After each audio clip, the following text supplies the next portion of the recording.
Hey everybody, it's Miss T from the Children's Library of the Plainfield Public Library. Thank you for stopping by for another special story time. And today's story is Jaden's Impossible Garden, written by Melina Mangal and illustrated by Ken Daly.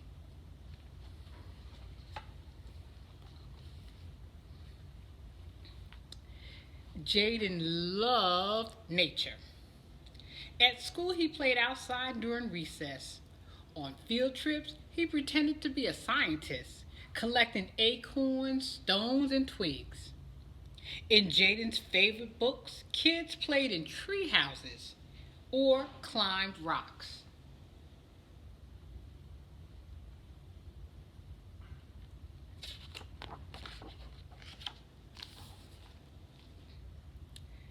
But after school, Jaden had to stay inside. There's no nature here in the middle of the city, Mama said. Jaden knew there was. On his way home, he watched squirrels scrounge for snacks. He listened to the calls of cardinals. He felt fat, furry snowflakes as they fell from the sky and landed on his face.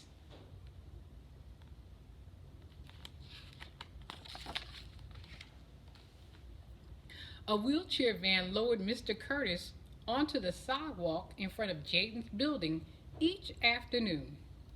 He would inch forward and stop, then look around from the sky to the ground. He'd close his eyes to breathe in the cold, fresh air before wheeling inside. Jaden wondered if Mr. Curtis wanted to be outside just as much as he did.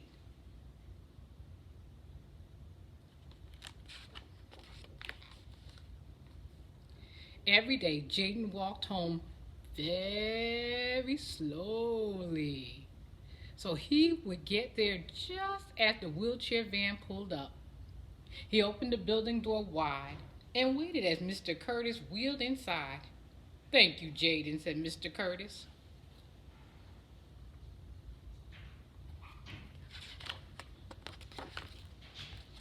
Mr. Curtis was outside one day as Jaden walked up. "What are you looking at?" Jaden asked. "That crocus," Mr. Curtis said. "How'd it get there?"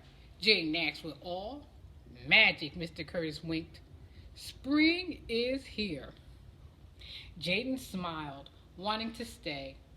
Then his shoulders slumped. "I have to go inside. Mama said there's nothing to do out here." "My daughter says that too," Mr. Curtis nodded. "But I just want to be out all day."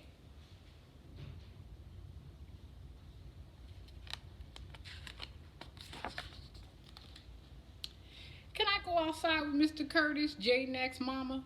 "He loves nature too." "What a kind idea," Mama said. "But Jaden, there's no nature here in the middle of the city."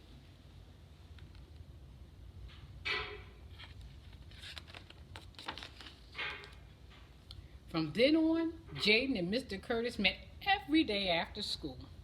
Mr. Curtis told stories of his childhood adventures in Mississippi. Jaden stored facts and shared facts he found in animal books. They compared nature collections. They searched for anthills.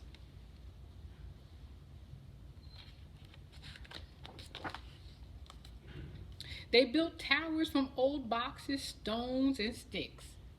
"This is our secret fort," Jaden said.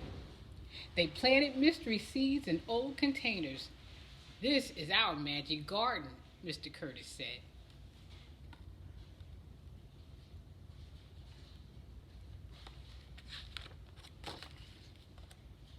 One day, Jaden tried to share the secret. "Mama, here's the magical secret fort garden I made with Mr. Curtis."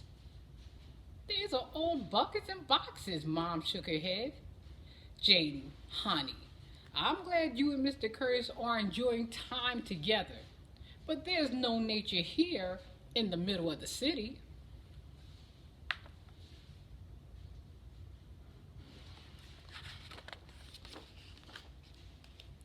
So Jaden and Mr. Curtis made a plan. My daughter doesn't understand why I wanted to bring why I wanted her to bring me her empty coffee containers rather than recycling them, Mr. Curtis chuckled. Jaden helped Mr. Curtis decorate the coffee containers. They planted zinnia, marigold, and nostrum seeds inside of them. Mama said I shouldn't keep trash, Jaden said, smiling. So I told her I was recycling this milk jug. Mr. Curtis helped Jaden cut holes in the middle of the jug and attach a string to the top. They filled it with scarlet runner bean seeds.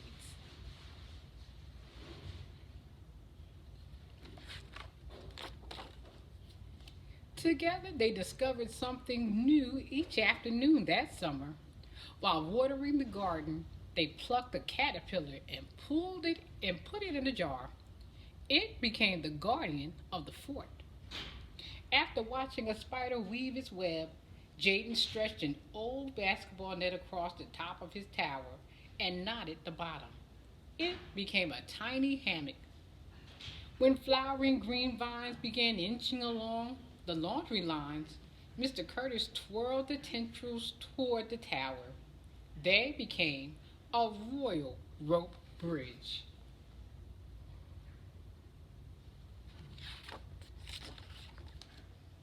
Jaden was almost ready for the last part of his plan, showing Mama the magical secret fort garden.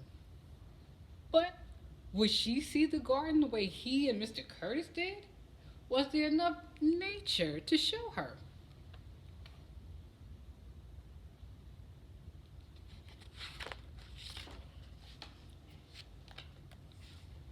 One hot summer evening, the secret got out.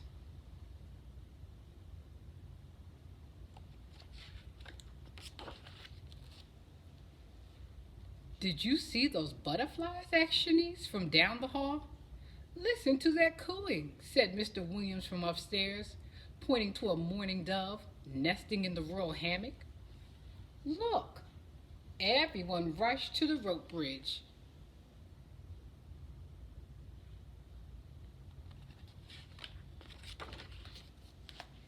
Mama hurried down the stairs towards the small crowd. What's wrong, Jaden? Listen, Mama, Jaden whispered, taking her hand.